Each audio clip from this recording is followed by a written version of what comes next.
It's a very different championship. Oh, totally different, yes. And of course, in theory, he should have had another win in Canada. There he was being hunted down by Jenson Button.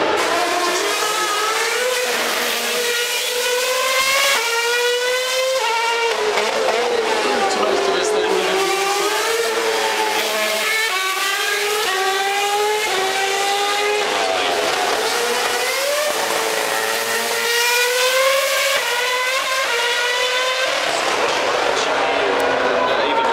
just saying something because the figures from last year were tremendous. We're on board here with Bruno Senna. He's inside the top 10 at the moment in the Renault. 9th.